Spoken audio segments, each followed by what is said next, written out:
So Season 7 placement matches have just begun, and today I want to talk to you guys about the ways that I feel like you can personally increase your chances of winning these matches. Now, I know it's a new season, a lot of people are afraid to get back in there, they didn't maybe reach the goal that they wanted to, or maybe you did reach the goal and you want to go even further from there. Well, this new season brings that, and it brings opportunity, and brings a lot of stuff that you can accomplish. So I guess that's a way to kind of look at the season that could help you with the new season, and kind of make yourself not be afraid of getting into your placement matches. That's a thing that I feel like is very important, and that we should probably start with.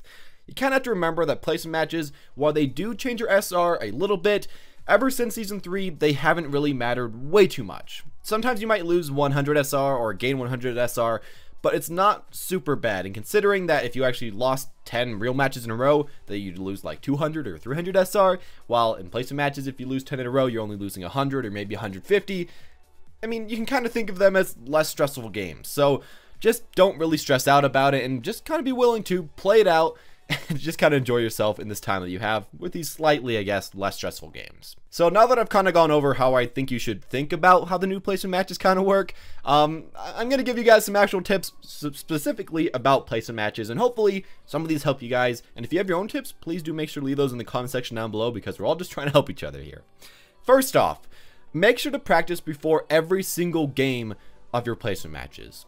Not even just, practice before every single, few games, or, every single time you get back on the computer. I'd say put at least 5 to 10 minutes getting your aim up, getting really everything up before these placement matches. Just kind of get yourself ready for the new season, kind of get your aim back to where it used to be, and really just practice a little bit. Now, this does depend on the character. On some characters like Mercy, you might just want to practice, getting better at Guardian Angeling, or maybe on Sombra, getting better at just knowing where all the health packs are that you have to hack, or on Doomfist, getting better at knowing when you should be jumping or when you shouldn't be jumping with your rocket punch to get more momentum or to get a kill. Really, whatever you need to do to get practice that has worked for you in the past, try to go for that, and make sure to put at least 5 to 10 minutes before every single game. Secondly, try to play all of your placement matches in a row if possible. This, I think, is something that is very important. If you can get in one game, win that, another game, win that, and keep going on, you're going to be on that highlight grind up to that 10 wins. And there's one really important thing about playing a lot in a row. It keeps you warmed up. Your accuracy isn't going to go down. You're going to be really attentive because you've been playing your previous games. You're probably going to talk to your teammates a little bit more because you've already been talking to people for the entire night. And overall, just playing game upon game upon game, it's just going to put you into the zone and kind of help you win these matches.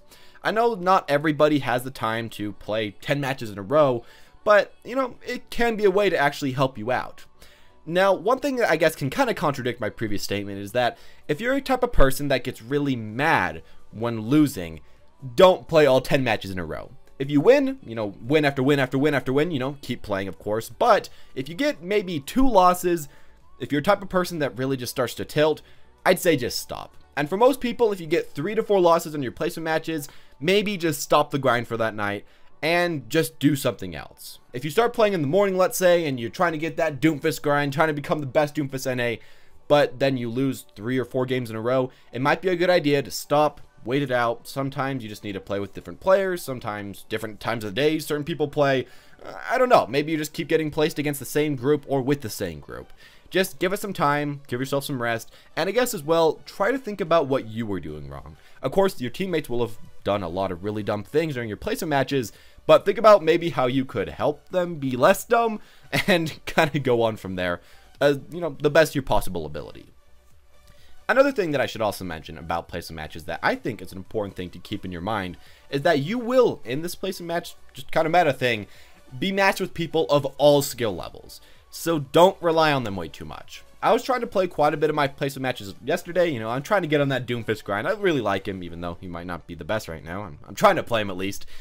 But a lot of the times I'd be placed with people that are like gold and plat that are just randomly in my games. And I'm at medium diamond this season so far. So it's kind of awkward. I don't really know what's going on there. You just kind of have to realize that you'll be placed with people all over the place, and especially in 2-man stacks and 3-man stacks, you might have someone in grandmaster duoing with someone in bronze. It just happens, and you're in the elo in between them, so there you go. Just kind of realize that you might be playing with some people a little bit out of your skill level, so don't rely on them way too much, and just kind of do this next thing that I feel like can I guess, kind of make up for them maybe not being the best at the game as far as game knowledge. And that is focusing on making callouts. Normally, you should always try to make callouts. You should always try to get your team to go in there, to use their ultimates together, everything. You know, it makes sense, and it's a good way to carry, and you should always be doing that. But especially in placement matches, I think it's more important than any other time because of what I previously just said, the random players, the randomness, the ranks that are just all over the place. Some people in certain ranks get used to playing one way, while you in another rank get used to playing another way, and you try to play together, you dive in all the time, they're trying to goop up backwards, maybe it's opposite of that, whatever. It's really hard for you guys to actually just do anything. So, in order to combat that, it's just the different mindsets that I guess you guys have, try to focus on making callouts, and try to organize all these players instead of just trying to solo carry. One thing you might want to keep in mind is that during placements, I feel like, especially during the first week or two, a lot of people want a solo carry. They tried to carry last season, it didn't work out for them, they're going to be the solo carry. If you could try to actually incorporate them into your team, or maybe make your team play around them a little bit, that can help just increase your chances of winning.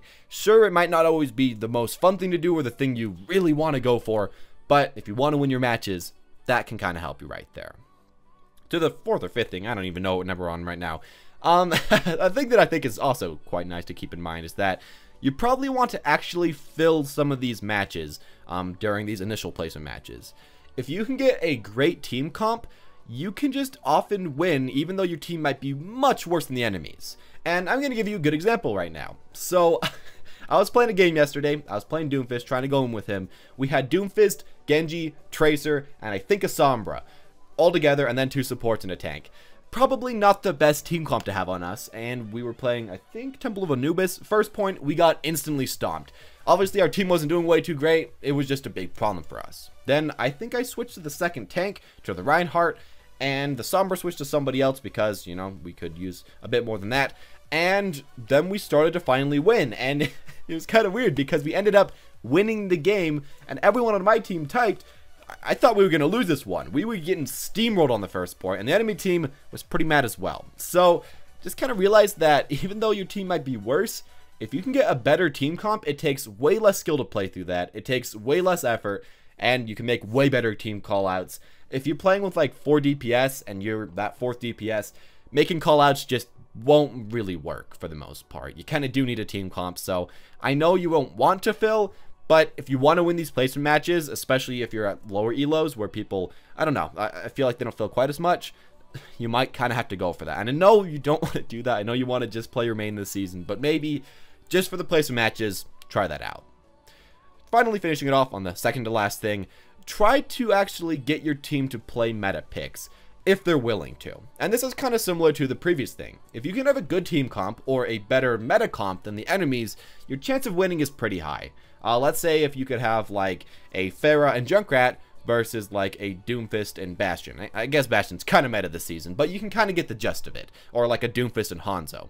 Obviously the Doomfist and Hanzo can win if they are much better, but you could have much worse players on your team playing Pharah and Junkrat, and you can win, and you can carry with those guys a lot easier. With this said, don't rage at your team if they aren't playing meta picks, you know, let them play whatever they want to, but if you can, look at your teammates' profiles, ask, hey, XXX, could you play this character? I see you play a lot of them, or could you try out this character? And if they play them at all, maybe they'll go to them, and if they don't, just don't get mad, just allow them to play whoever they want to, but just always at least try a little bit to get people to play the most meta comps that you can during your placement matches, because it makes so I guess you don't have to like trust them as much with these really hard characters, and they can just play characters that you don't think are really just, you know, as unreliable as some of the other people. And the final thing that I'm doing this season that, I don't know, I guess you don't have to do, but I feel like it's helping me win a lot of placement matches, is keeping my voice chat open, if you do have voice chat. This is just so useful to me because it stops yourself from raging aloud. It makes so you have to call out strategies, you have to just talk, and of course you can still mute yourself if you press the mute button, but overall it just kind of makes you a lot more engaged in the game, and I feel like that just adds so much to your team.